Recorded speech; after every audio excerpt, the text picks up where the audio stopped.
Hey guys, welcome back to Let's Play Pokemon White version. Last episode, we went into the Dream Yard and we went into Chargestone Cave to find the two of the 6 remaining sages. So right now, we're standing at 4 of the 6 that we need to find. In today's episode, we're going to go into the Desert Resort. Yes, for the 3rd time already. We're going to go in there because there's actually a sage there. So that'll make 5. And actually, there's a bunch of stuff in this place. One in particular, actually, there's 2 things in particular I kind of want to get, and I just ran into a random encounter for no freaking reason. Go Jared! Anyways, there's like 2 Pokemon I want to catch, and there's a certain TM which I really need to get because I'll just put it this way: Seismitoad needs it really bad, and we'll get that at the end of the episode. But anyways, let's go up here, and for the sake of it, I think right here, yep, right here I put my repel on because I'm like, I don't want to run into random encounters. One thing that we do need to note here, though, we're going into a new area of the Desert Resort. We're going into places new, but actually first we come up here and, oh my gosh, it's Professor Juniper. Hi there, Matt. I heard about these Pokemon statues and came to investigate. By the way, these statues are actually Pokemon called Dormitians. They're currently asleep and all hardened up. As for how long they've stayed, well, rough estimate, like over 2,500 years ago. That seems to be when they fell asleep, at least. It's all around the same time in which the ruins of ancient castles were prosperous. Could it possibly have guarded the town? Guess so. These Pokemon. They're in a state of contemplative sleep, so if they wake up, they'll be active once more. And to wake up a Dormitian, you need this, a Rage Candy Bar. That's that, Matt. I'll give you this one to you. And she gives us a Rage Candy Bar. This item actually came into play in the 2nd generation. Well, gotta go back to the Pokemon Lake. Bye-bye. But anyways, these Dormitians, if you remember what a Dormitian looks like, they look nothing like this. But if you use a Rage Candy Bar on these guys, the Dormitians awake and they attack you. We actually want to catch one of these Dormitians because 1, I'm going to fill out the Pokedex entry because I don't have one yet. And 2, this one's kind of a special Dormitian. Dormitians have, these Dormitians have the ability called Zen Mode, which, if their HP is lower than half, they go into that contemplative sleep that Professor Juniper just talked about. And their defense and special defense go up really high. See, watch, just look. See, Zen Mode. They go into that.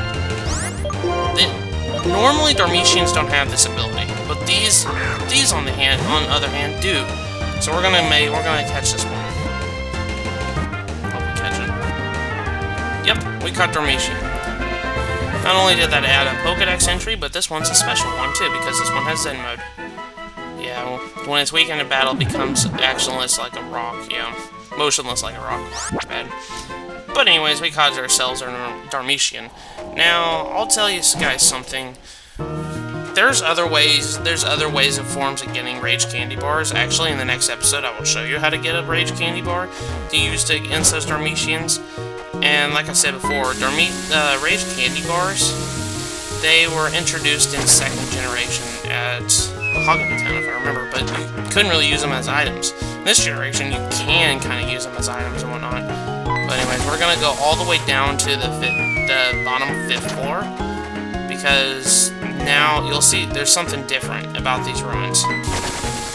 So, the place where we met Getsis at one time, back in the LP, there is a change in that room. We come down here, the sand has fallen, and now we can reach this door right here. Now we go in here. Oh my gosh, there's a Team Plasma Grunt. And he runs away from us. Scaredy cat. Oh, repel. Oh my god, my repel right now. I do need to mention something. This part of Relic Castle, there are new Pokemon. Well, new Pokemon as in the sense we haven't seen those before, but there are new ones. Dang it! And that Team Plasma Grunt attacks us.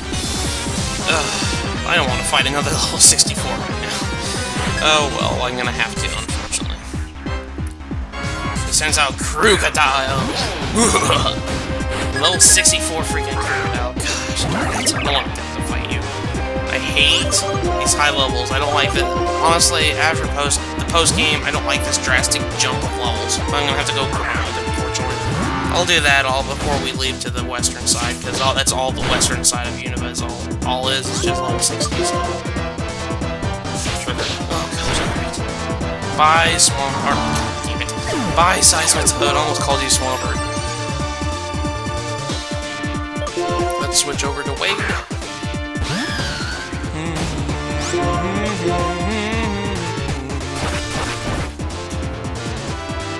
Though, really, they're really not that tough.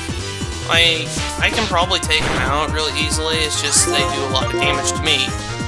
So, yeah, like I said before, after the next episode, I'm going to do some serious grinding before we take on the western half of Unova.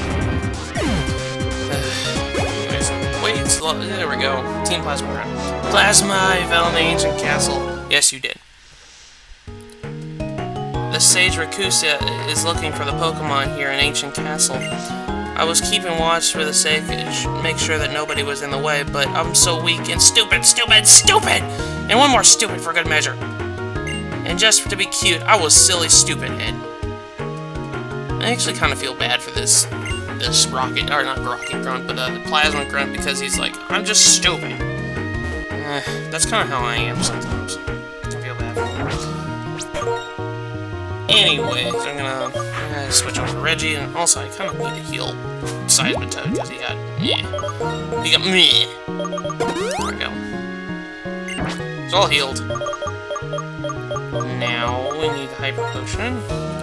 Healtron. Now, also I need to mention though, like I said before, there are new Pokemon. Okay, I might as well just tell you guys what the Pokemon are. These guys will, in fact, run into the little maze here. The Pokemon are Sandslash, Onix, and Claydolls. So, if you're looking for a good ground type, you can probably grab these guys.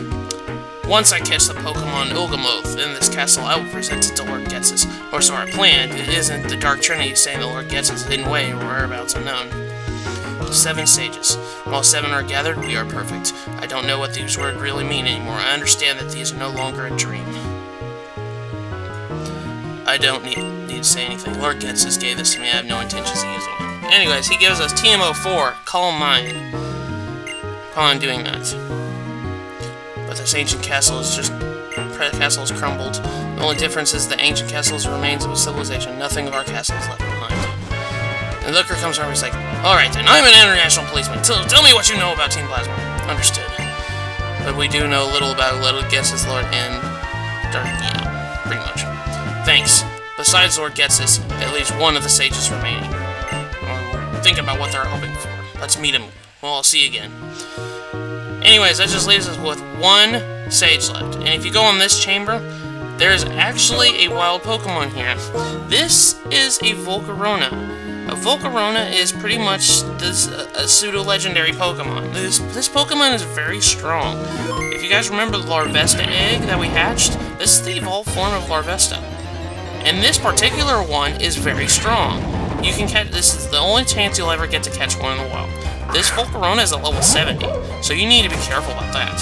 He actually kind of wrecks my crap with this really bad. This Volcarona, like I said, Volcarona is a very, very, very strong Pokemon. And one of my friends actually has one of these, and she, oh my gosh, every time I see it, I get scared, because it's a very, very good Pokemon. It's Bug Fire, and it's really strong. It has very high special attack and speed. But anyways, this Volcarona in particular has the ability Flame Body, which if you attack it physically, it will burn you. It'll have a 30% chance of burning you. And it has the moves Silver Wind, Quiver Dance, Heat Wave, and Bug Buzz. All special moves. And one thing in particular you need to watch out for when fighting a Volcarona is the move Quiver Dance. If it manages to pull off 1 Quiver Dance, you are dead, sir. You are dead. It will sweep you. Quiver Dance, what it does is it raises its special attack, and it raises its speed. and Volcarona has an insanely high special attack already. So, one thing in particular you just need to watch out for is whenever it uses that move. Because if it uses that to buff itself, it'll probably go first, and it will wreck you pretty bad with its special attack moves. I should mention though, and this is kind of a spoiler, the champion has one of these things. Yes, Alder in fact has one of these. This is actually Alder's main Pokemon. This guy is not kidding around. This Pokemon is just absolutely... You'll see here in a second, I'm using boiling water. It should have stab bonus and it's super effective. Didn't do that much. And I think really I was using a Pokeball here because if I remember correctly, like last time I played this and I threw a Pokeball, it caught it the first time. Every time I played this game and I threw a Pokeball, it caught it the first time. But I thought it would work here, but apparently not. So that's why I used it. I thought it had the same, like, it had like an insanely easy capture rate, but it really wasn't. Anyways, he's kind of wrecking me really bad. He's already took out 4 of my Pokemon, but then again, he is level 70, and I'm kind of like 20 levels lower than him. So, good thing he used Heat Wave. Delay to use Purgatory. There we go. Now I'm gonna try catching an Ultra Ball and use an Ultra Ball on him. Woo! We catch it. 1, 2, 3. Yay! We caught Volcarona. Now, if you want to raise a Larvesta to a Volcarona, it evolves at level 59. I know that's ridiculously high level, but it evolves at level 59 into one of these things. Volcarona, like I said, is a very good fire type. I would recommend this 100% without any doubt. That's a good fire type Pokemon. But anyways, we're done here. We're pretty much done here in Relic Castle. We've done absolutely everything we can. Right now I'm just... Actually, there's one particular thing I need to get, but that's on the way out, so... Yeah. It's a particular TM, and I really need to get it. It's on the... If you guys remember if I entered the side of the castle, there was a Pokeball on a ledge there. That's that Pokeball. And I was like, I was going to run the risk here with the Repel being deactivated, and I kind of pay for it later. Then just keep going up the stairs here. Keep going. Up the stairs.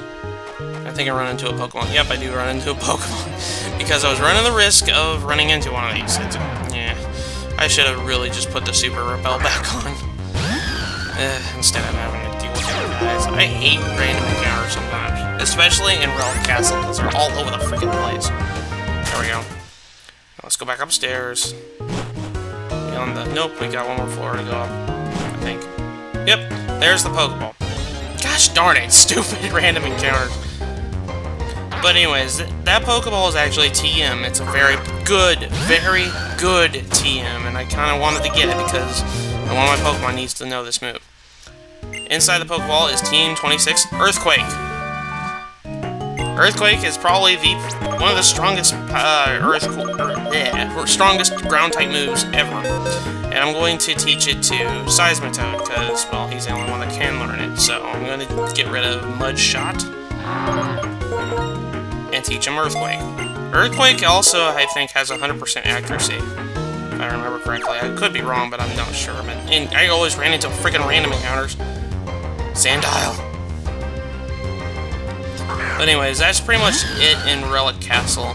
I think I might as well just tell you what we're going to do in the next episode. The next episode, we're going to be doing a couple side things, and then at the episode after that, we're going to actually tackle the west side of...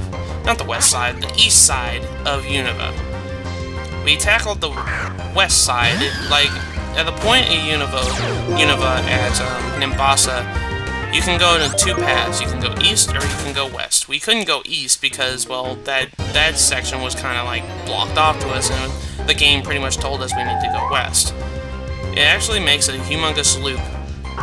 Unova actually makes a humongous loop.